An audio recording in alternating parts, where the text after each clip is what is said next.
សួស្តីមួយដែលកែ sport តោះមួយដែលចូលចិត្តពណ៌សសុទ្ធលាតអត់សាំញ៉ាំច្រើន admin ណែនាំពីគូណាទី1គឺ Puma King grade A 41កន្លះ26កន្លះណាហើយចំពីគូហ្នឹងគឺសាយដូចគ្នាណា41កន្លះ26កន្លះ cm ណាហើយចំណែក Puma King នេះគឺជាប្រភេទបាតថ្មិញ FG AG លេងលើស្មៅសប៉ានិមិត្តក្បាលធំជាងក្បាលដែរហើយស្អាតណាសភាពនៅថ្មីអត់ទាន់ឆ្លងកាត់ការប្រើប្រាស់ណា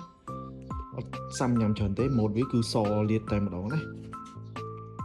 ហើយមួយទៀតគឺ Puma Future Grade B41កន្លះ26កន្លះដូចគ្នាណាហើយជាប្រភេទថ្មិញ AG លេងលើគ្រប់តារាងណាគ្រប់តារាងតែម្ដងប្រភេទបាតថ្មិញនេះណាហើយមុំទៀតហើយមួយដែលមានគីឡូធ្ងន់នេះក៏អាចប្រើបានដែរហើយចំរួមទាំងតារាងដីរឹងក៏អាចប្រើបានដែរណាប្រភេទបាតថ្មិញនេះណាមួយហើយទុនសាច់ទុនខ្លាំងណាព្រោះអាប្រភេទFuture Grade B នេះណាមួយស្អាតណាសូមបញ្ជាក់ថ្មីអត់ប្រអប់ទាំងពីរណាអត់តន់ឆ្លងការប្រើប្រាស់ទេ Puma Future នេះតម្លៃវា60ហើយចំណែក Puma King នេះតម្លៃដើមវា90ឥឡូវគិតឲ្យតែ85ណា Grade A ណាមួយ Grade A មួយ Grade B មួយដែលស្រឡាញ់ពណ៌សលាតអត់សាំញ៉ាំច្រើនអាចមើលពីគូនេះបានណា